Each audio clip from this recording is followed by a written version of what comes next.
Yeah, so it does cross that glenohumeral joint like the other ones, yeah, but it'll go along with the shoulder girdle, yeah. So when the scapula is like sticking, is it because of the subscapularis is kind of adhering to the rib cage there? Yeah, great question. I mean, a lot of things can make the scapula stick. It's got a lot of muscles crossing over and attaching, but that could definitely be one of them. And then we're also going to have the serratus anterior. You got the rhomboids can make it stick. I mean, it can stick from every direction. Yeah, and then all the connective tissue. Yeah. Yeah. Which is wild because I'm used to the idea of muscles attaching here, and then there's like, and that's just how they function versus one being like, I'm really only attached to the humerus, holding the scapula, stabilizing that way. And it just, I don't know, I find that to be kind of bizarre. I think it's interesting that it's interesting for me hearing you talk about your thought process. And I think it's interesting that the subscapularis is kind of making you visualize it differently. Because if you think about it, the one on the back that we talked about right now is kind of doing the same thing. So they're just crossing at the joint too and kind of floating along too. Yeah, but this is making you look at it differently, which is cool, I think. Yeah, but what James is talking about, that scapula sticking, I think is a great thing to think about and talk about. And remember how I was saying, like, anytime muscles are neighbors or sharing the same attachment, you should always check out both of them because they can get stuck to each other. So things that should operate independently can get stuck together because of their connective tissue. And so, you know, we kind of have all kind of things can stick together here. You'll find whole muscle groups on people that 4 different muscles feel like one muscle. So it's very common. A great example is the front of the thighs and the back of the thighs. People's quads and hamstrings, unless they're like trained athletes, often just feel like, you know, muscle, fat, connective tissue, not like 4 muscles on the front, 3 muscles on the back. So, it is what it is. I sound like a reading your question. What's the feeling of the muscle? Like, are they sticky? When they do that, or like just inside our body, do they have like what qualities do the muscles have? Yeah, it's a cool question. You know, this again, sorry, vegans. If you get really fresh meat from a butcher, especially red meat, not cooked, it's like that. I'm a vegetarian. Don't know what that feels like. Okay.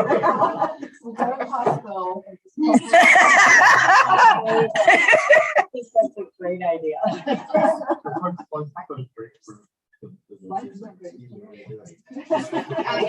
I mean, obviously, it's just first of all, it's just an approximation, right? Because the animal is dead at that point, obviously, obs. But and we have the living tissue, right? It can feel different ways, like you've been starting to palpate. Sometimes it can feel crunchy, crusty, clicky, sticky, hard. But when it's really soft and healthy, it can feel like a little kid. If you feel babies, if you feel little kids, how they feel squishy, our muscles could feel squishy like that. But we get stressed and tired and things get stuck together, and then we're not as squishy as the young people anymore. I've met one adult who was as squishy as a kid. He was in his 80s and Whoa. he'd done yoga for most of his life. Whoa. And it was so amazing to palpate his body because you could find exactly where things were sticking because everything else was so soft and pliable. It was mind. That's wild. You know, it's funny because massage therapists, we think weird things are kind of interesting and cool, because I remember precisely the most squishy human eye massage too. And I'm still baffled to this day because this dude was like 50, Microsoft executive, sitting at a computer. You know, you'd think all of those things would result in the typical stiffness, which you see in most people that age working computer jobs. But he and his brother and his buddies would play hardcore basketball to release their stress. And it was working for him. Man, I was like, I have never felt shoulders so soft. I'm like, and it wasn't soft like flaccid. It was soft like, dang, you don't have extra tension. You want to give me the massage? I did not say that. Yeah. I guess I have another follow-up question. So, you know how we're talking about muscles and the way they feel different when they're under tension or stress. And when you are feeling like someone who is really athletic and who have really athletic muscles, how do you tell the difference whether they're Yeah, it's a great question. And I love hearing all your like thought processes and questions out loud, folks. Great things to be thinking about. Really athletic people's muscles can feel different. They can be really athletic and also flexible and also hydrated, in which case they can feel really pliable and squishy and very responsive. Or they can be really athletic and trained, but still have a lot of connective tissue density, tightness, adhesions, like all the same kind of things. In fact, I think, and it also depends obviously what sport they do, right? So some sports, they're going to be trained in a way their muscles feel more squishy, soft. You'll see that. I will have all the massage therapists jump in on this one, but I see that in a lot of swimmers, where swimmers can be super athletic, but more squishy.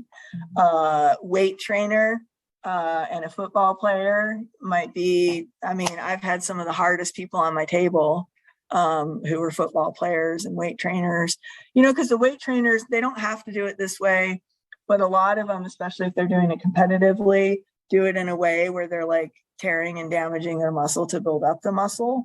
So they have a lot of like thicknesses and adhesions. And then I swear to God, some people just don't understand that healthy muscles can feel soft. And they're like, yeah, how tough I am, I'm so tight. I'm like, okay. I'm like, yeah, but you can't clap.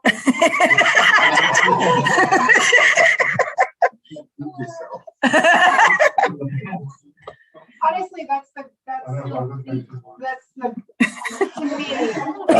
closest muscle to touch. Because, like, have you ever eaten an orange and there's like a dry spot in the orange? It feels like that. Because it's super tight. It's really dehydrated because, if you hydrate, you'll ruin your definition. And it just feels kind of dry and stuff. Like what the one That will ruin an entire Hugh life. Jackman, he was doing the Wolverine movies, he would dehydrate himself for 36 hours before, and it's like shirtless shots and stuff like that. So there's like no definition possible. And a lot of the weight trainers will do that like just before an event, right? Or the boxers obviously will oftentimes starve themselves right before an event to be in a different weight class, right? But they don't always feel that way the whole time. But when they're dehydrated. Yeah, interestingly enough, I learned from a bikini weightlifter person that apparently when you go to one of those competitions, most of the contestants are drunk on the stage because they drink vodka to dehydrate themselves. And I guess if you're drunk, you're Smiling all the time. whatever. But, who knew, right? A little liquid courage before you I get home. Oh my goodness. So that's what happened in college. Really? God, the vodka that made me do it. Yeah. Now you know. Exactly. Well, there's other interesting differences too. Like hardcore bicyclists have the most fascinating calves. Yeah, and they're not just like strong, but there's like this interesting, like it's almost been like pumped with air. You're like, what is happening here? It's fascinating. The endurance and strength that they have to maintain. Yeah. And it's so cool that like no matter how freaking old a biker is, their calves are like that. Yeah. Like freaking like 80-year-old with like calves, like Last time they were riding a bike. yeah. My roommate is like that. His calves, he was a bike messenger, like in the like 90s and early 2000s, and his calves are still like that. Yeah. But it's kind of a fascinating thing, right, to think about as a massage therapist. You'll see this even if you have like a general practice, like even if your focus is not just athletes, you will definitely get clients with certain activities that they do a lot. You'll see this with professional musicians. You know, you got to think about what positions they're holding a lot, right? And what that does to specific muscles. But getting back to your question, I want to like step back from a minute and not just think about athletes and professional musicians, but like how the muscle feels. The reason why we like also focus on like, oh, the infraspinatus is like layered and it's going to feel thick, and the levator scapula twists, so you're going to feel that thickness where it twists, and you know this teres minor is really skinny and ropey, and you're going to always feel that, is that certain muscles have like a certain feeling even if they're not super jacked. And so that is useful information for your hands also, because you're not going to make like a teres minor feel like rhomboids. You're not going to make the levator feel like the traps. Like they all have their different shapes and layers of muscle tissue. And so they are going to feel different in that sense also. Okay, so what you're saying is that each muscle has their own quantity, Mm-hmm. and they're Yep. supposed to feel that way. Yeah. Yeah. So then, can you just go over the muscles? All of them. Well, gather around. Yeah, just today's muscles, like you know, switching back here. You mentioned the teres minor. Yeah, so starting back at the first one, supraspinatus, you know, you're gonna feel it deep to trapezius. And so it feels kind of I think when supraspinatus feels happy, I see the loaf thing, because when supras is happy, it's kind of squishy. You have to get under traps first, but it can just feel squishy. So if it feels hard, it's not happy, because it doesn't by nature have to feel that way. Yeah. Yeah. And it can feel like stuck to the spine of the scapula too. So you can carve it off of the scapula. Yeah. You know, scoop it out like pudding. Yeah. Okay. So when you feel a knot there, which is really common, is that the trapezius or the supraspinatus? Yeah, awesome question. Well, it could be both, right? The most common trigger point in the body is the one right on the top of the traps. Yep, gallbladder 21. And so definitely people have tight adhesions in their traps. So this whole business, if you just like grab the top, that's your traps. And so any tightness you feel in those layers is your traps. It's not till you start warming up the traps and sinking under them and like really getting past the spine of the scapula that you're feeling whatever is going on with supra. Yep. When you say sinking under, can you like get your fingers through the like feel? Yeah, you Like feeling past it. Yeah, great question. Great question. I mean, my biggest advice is to first of all warm up the traps.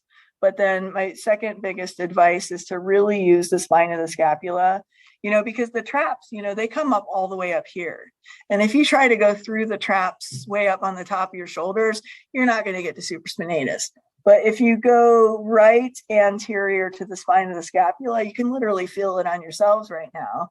And it might feel tender because wherever the muscles are pulling on bones, they're pulling on, there's a living layer of tissue on top of that bone. And so they're pulling on it, pulling on it, pulling on it. But that doesn't mean you have to avoid it. And so if you scoop in right there, you can get down to supra. And at that point, you are going through traps. Yep. And the supra gets the trigger points in the adhesions as well. Tend to be out towards the lateral and medial edges, and then kind of one in the middle. But then the traps gets them too, right? So one of the things is how deep the tissue is, right? And I notice like when you guys are, you know, this is totally a normal learning process. But a lot of times there's something when you first learn how to palpate, when you're just like cruising along, let's say your comfort zone is 1/4 inch under the skin. Well, you're only gonna, if you just stay at that 1/4 inch under the skin, you're only gonna find tissues at that level. And the tissue that has the problem might be 1 inch deep. So you've got to like literally like excavate deeper while warming things up, right? To feel at the different levels. You're not going to feel a trigger point that's 1 inch down if you're a 1/4 inch on the skin. So you warm up and feel those different layers. All of you are going to get there. It kind of comes in different layers. Infra talked about a bit how it can feel thick and dense. It's because of the layering of the tissue. It can get trigger points and adhesions as well. I'm trying to distinguish between an unhappy and a happy infraspinatus. There's always, I would say there's always a density to the infraspinatus, but an unhappy one, I would say feels drier, thicker, with more specific fibers that you can feel. Would you say anything else about a difference between a happy and an unhappy one? Stringy. Yeah, stringy-ish. Yeah, because like with whole muscle fibers like going in certain directions, it's very interesting. Sometimes you can literally feel, like if you go across them, sometimes, and I'm sure you've all felt this on certain muscles, sometimes when you go across them, you can literally feel, sometimes it's skinny little ropes like strings, but sometimes you can feel like thicker ropes, and sometimes you can't.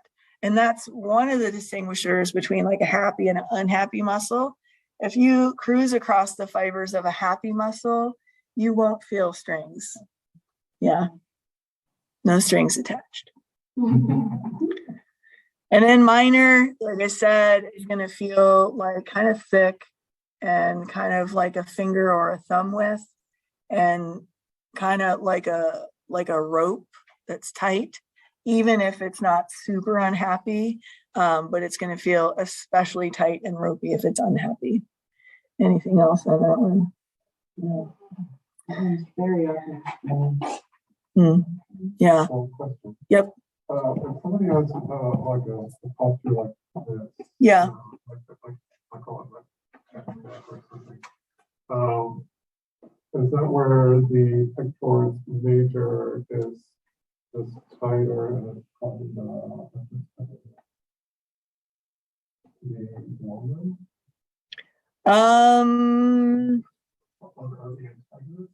Yeah. So all the things that pull forward, yeah, are going to be short and tight. And the things that medially rotate are going to be short and tight. And the things that protract are short and tight. So all the opposites. So the things that protract are going to be stretched. Things that medially rotate are going to be stretched. So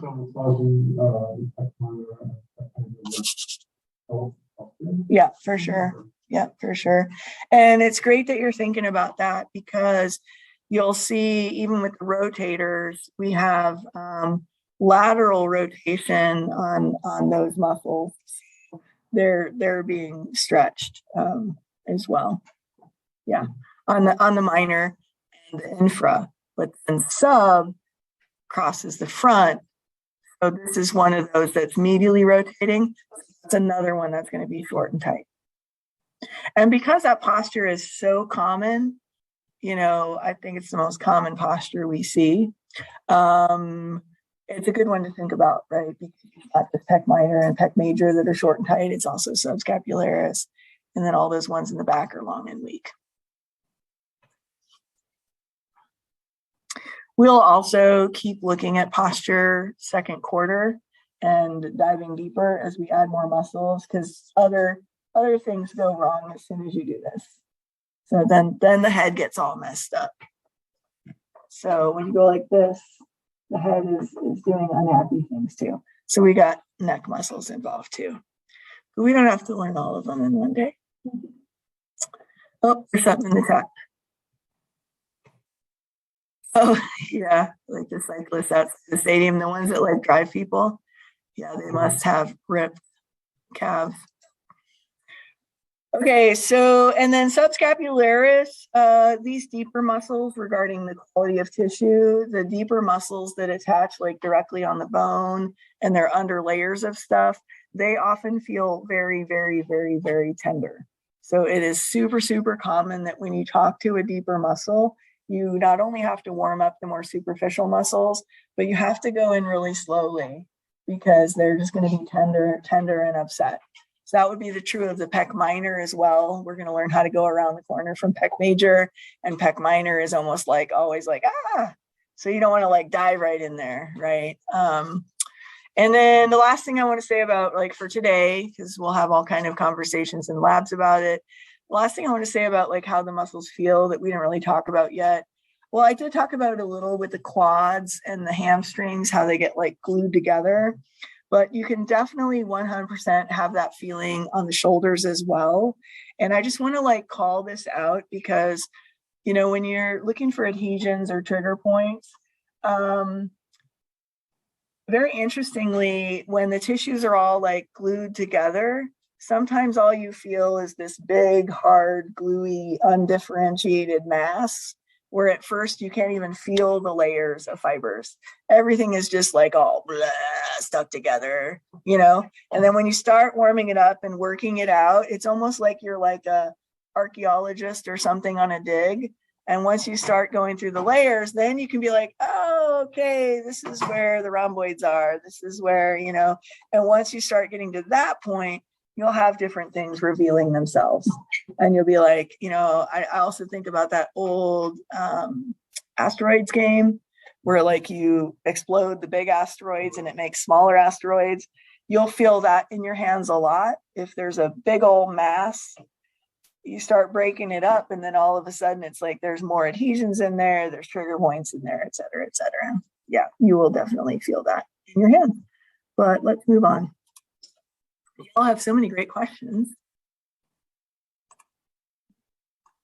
All right, so we started on this, but let's finish it. Subscapularis, sub, below, we're on this entire anterior surface, huge attachment, huge origin. Most of it is not palpable.